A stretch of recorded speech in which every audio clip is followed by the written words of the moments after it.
श्री शिवाय नमस्तुभ्यम। आज हम जानेंगे हनुमान जी की फोटो दक्षिण दिशा में लगाने से क्या लाभ होता है। आज का उपाय सुनते हैं गुरु जी के पावन मुख से। श्री शिवाय नमस्तुभ्यम। हर हर महादेव। भगवान शिव आप सभी की मनोकामना पूरी करें।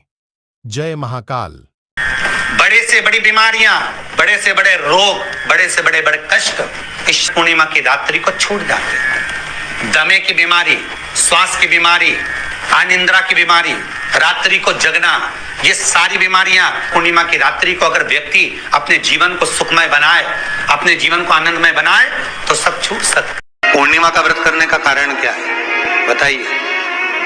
आप इतने सालों से कर रही हो, कई माताएं कर रही होंगी पूर्णिमा का व्रत। एक समय फलाहार करती हैं, एक समय भोजन करती हैं। भोजन में खीर का होना जरूरी होता है पूर्णिमा के व्रत में। दूध की सामग्री होना जरूरी होती है पूर्णिमा के व्रत में। 12 महीने की पूर्णिमा करो, मना नहीं है। और पूर्णिमा उठाने का भी समय होता है चैत्री। चैत्र के महीने की जो पूर्णिमा होती है, चैत्री पूर्णिमा पहली पूर्णिमा मानी जाती है, इसलिए चैत्री पूर्णिमा को सिद्ध पूर्णिमा कहते हैं, कार्य सिद्धात्री पूर्णिमा कहते हैं। सिद्ध करने वाली मनोरथी पूर्णिमा कहते हैं।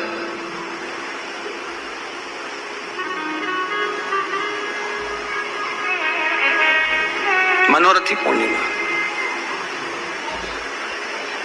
इसलिए पूर्णिमा का व्रत कहां से उठाया जाता है? चैत्र के महीने की पूर्णिमा से पूर्णिमा का व्रत उठाया जाता है कि मैं महीने की पूर्णिमा करूंगी तो चैत्र पूर्णिमा से उसको उठा लिया जाता है। और उसका एक नियम रहता है, आप फलाहार करें अपनी जगह पर एक समय भोजन कर रहे हैं वो अपनी जगह पर, भोजन के साथ में मीठे के साथ थोड़ा दूध की सामग्री होना जरूरी होती है। और क्यों करते हैं पूर्णिमा का व्रत? किस लिए किया जाता है, क्यों करा जाता है? उसका व्याख्यान वर्णन शिव महापुराण के अंतर्गत स्कंद पुराण में लिखा गया। स्कंद पुराण में वर्णन किया है श्री वेद व्यास जी महाराज ने। कहा ये पूर्णिमा का व्रत इसलिए किया जाता है कि व्यक्ति का जब मन गलत भ्रम में जाने लगता है, मन जब गलत जगह पर जाने लगता है, तो ये मन को गलत जगह पर ले जाने वाला कौन होता है? तो कहा ये चंद्र होता है। व्यक्ति की राशि के अंतर्गत, व्यक्ति की पत्रिका के अंतर्गत, व्यक्ति की ग्रह दशा के अंतर्गत जब चंद्र बेकार चलता है तो व्यक्ति अच्छा करते करते भी बेकार करने लग जाता है। चंद्र डोल रहा है। कई माताएं कहती हैं गुरुजी हमारे बेटे को आशीर्वाद दीजिए, बहुत गलत संगत में जा रहा है, मतलब समझ जाना कि चंद्र गड़बड़ जा रहा है। बेटी अगर गलत मार्ग पर जा रही है, बेटी अगर गलत संगत में जा रही है, किसी अन्य व्यक्ति को आकर्षित हो, चंद्र गड़बड़ हो रहा है, उसका चंद्र कहीं जा रहा है। कोई पुरुष, कोई लड़का, कोई गलत मार्ग पर जा रहा है, चंद्र गड़बड़ हो रहा है। घर में जो क्लेश उत्पन्न होता है, घर में जो विवाद उत्पन्न होता है, उस विवाद को रोकने के लिए केवल चंद्र की ही, इसलिए तो पूर्णिमा घर की नारियां हमारे हिंदू धर्म में यहां तक स्कंद पुराण में कह दिया कि प्रत्येक पूर्णिमा, आप लोग कभी आप लोगों ने सत्यनारायण जी की कथा करवाई है? जितने लोग आस्था चैनल पर कथा सुन रहे हैं, जितने लोग फेसबुक यूट्यूब पर कथा सुन रहे हैं, यूट्यूब पर कथा का श्रवण कर रहे हैं, उन्होंने कभी सत्यनारायण की कथा करवाई होगी? तो उसमें लिखा है हर कार्तिक, हर पूर्णिमा को, हर संक्रांति को ब्राह्मण सत्यनारायण भगवान की कथा या राजा या वैश्य कथा को कराता था, या बढ़िया कथा कराता। सुनी कि नहीं सुनी बात? सत्यनारायण भगवान की कथा में लिखा है, स्कंद पुराण के अंतर्गत जो सत्यनारायण भगवान की कथा का स्मरण किया उसमें लिखा है। आराम लगना प्रारंभ हो जाता है हमारा। आज पूर्णिमा की रात्रि से लेकर कार्तिक पूर्णिमा की रात्रि के बीच में जो दामोदर भगवान का, कृष्ण का, शिव का मंगल आनंद करेगा, अभिषेक करेगा, पूजन करेगा, स्मरण करेगा, उसके सारे दुख दरिद्र दूर हो जाएंगे। शिव का स्मरण करो। पूर्णिमा के दिन चावल का एक आखा दाना जानते हो? पूरा, खंडित चावल नहीं। कितना चावल? एक दाना चावल का शंकर भगवान के शिवलिंग पर समर्पित करिए। एक बेलपत्र जिसका डंडी का मुख अपनी ओर हो, जहां से चावल चढ़ाया है, उस चावल के ऊपर अपनी कामना कर रख दीजिए और चंद्रमौली भगवान का स्मरण करिए। कौन से भगवान? शंकर भगवान का सर्वश्रेष्ठ सुंदर नाम है चंद्रमौली। चंद्रमौली भगवान का स्मरण करिए। अपनी कामना कर बेलपत्र समर्पित कर शिव जी पर एक लोटा पानी, एक जल पात्र समर्पित करो, कलश से जल चढ़ा दीजिए। नैनों में वो जल लगाकर अपनी कामना कर वापिस घर को आइए। अगली पूर्णिमा आएगी, जो कामना करी है मेरा चंद्रमौली भोलेनाथ उसे पूर्ण कर ही देगा। आप सभी को पूर्णिमा की रात्रि को पीपल के पत्ते 5 लेकर उसके ऊपर खीर डालकर रात्रि को खा लेने से महाराज दमे की बीमारी, श्वास की बीमारी रुक जाती है। वो बीमारी बढ़ती नहीं है, उससे कष्ट नहीं होता। जिन बच्चों के नेत्र कमजोर होते हैं और रोशनी कमजोर होती है, पूर्णिमा के दिन रात्रि को 12 बजे भगवान चंद्रदेव का दर्शन कराइए। 5 से 7 मिनट तक नयन मिलाए चंद्रदेव के साथ और बाद में एक पीपल के पत्ते पर खीर जो चंद्र के नीचे रखी हुई है उसी खीर को चटा दीजिए। फिर चंद्र का दर्शन कराओ, फिर खीर को चटा दीजिए। महाराज नयन की ज्योति बढ़ती है, नींद नहीं आती तो निंद्रा देवी प्रवेश करती है, निंद्रा अच्छी आती है, आनंदित होता है।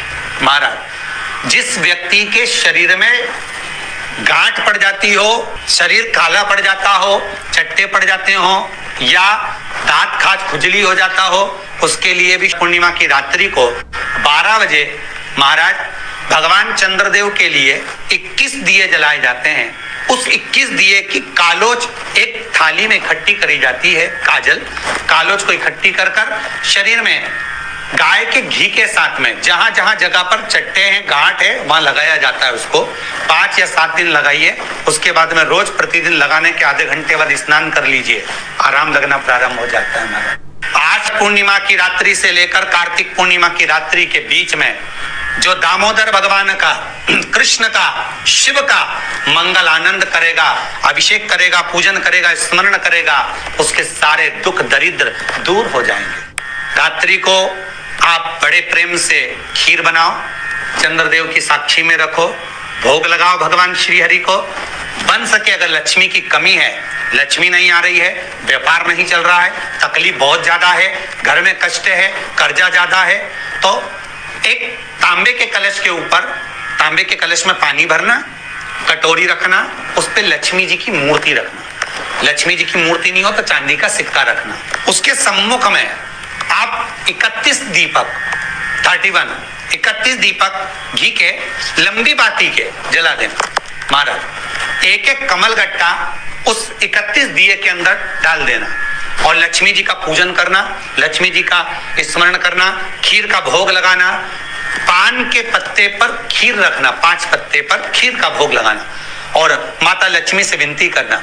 सुबेरे 4 बजे तक वो रखे रहने देना, सुबह 4 बजे वो उठाना, लक्ष्मी को वापिस तिजोरी में या सिक्का हो तो उसको अलमारी में रख देना।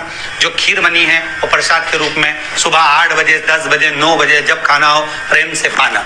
माता जो दिए लगाए हैं वो ठंडे हो गए होंगे, उनको रखे रहने देना, बाद में काम आते रहेंगे, या दिए विसर्जन करना हो तो आपकी मर्जी है।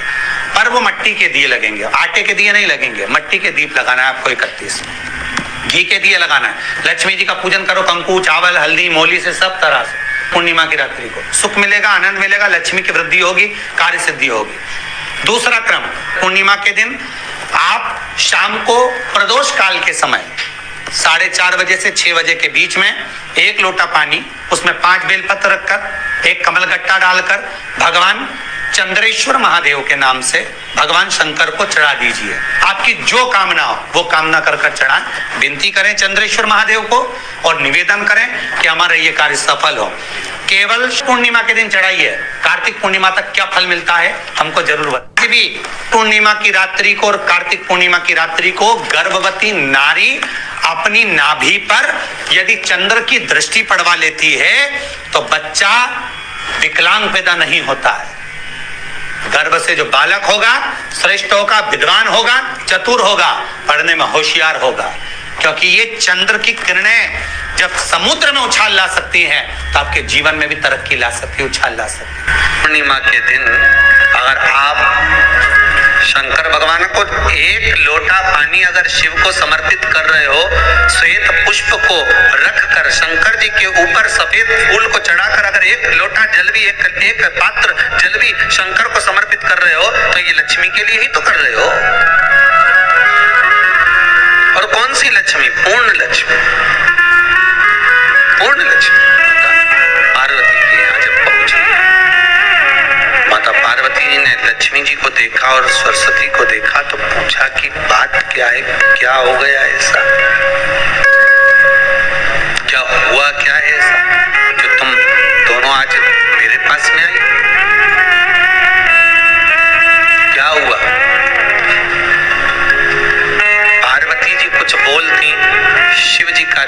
माता सरस्वती की ओर और लक्ष्मी की ओर गया और भगवान शंकर जान गए कि आज भगवान नारायण ने लक्ष्मी जी को अपूर्ण कहा है।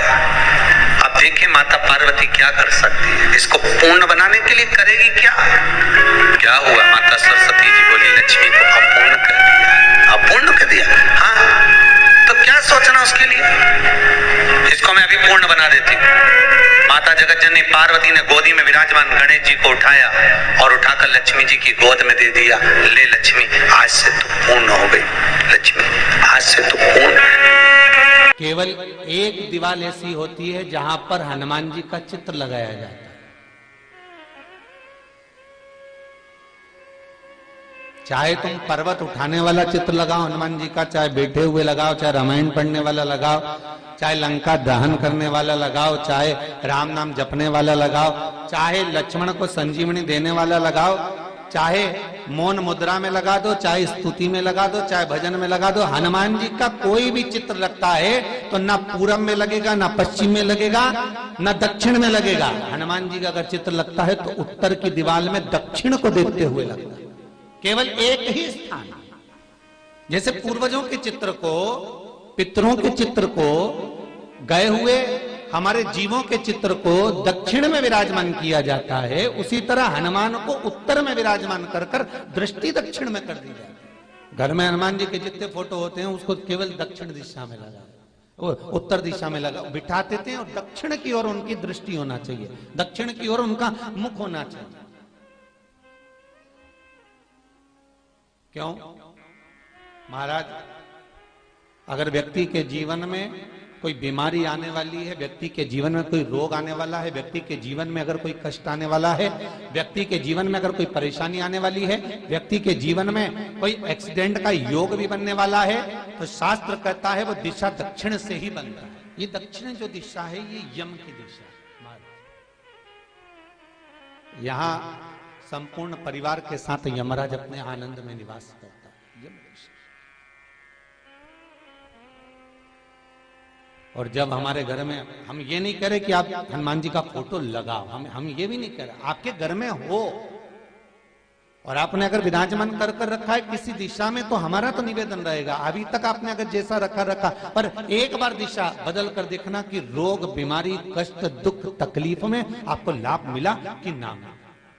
हनुमान जी ने केवल दक्षिण दिशा की ओर अगर मुख कर कर हमने विराजमान कर दिया, फोटो ही विराज दिया। हम ये नहीं कहेंगे आपसे कि आप बाजार से फोटो खरीद कर लाओ फिर लगाओ, नहीं, आपके घर में हो तो आप लगा दीजिए।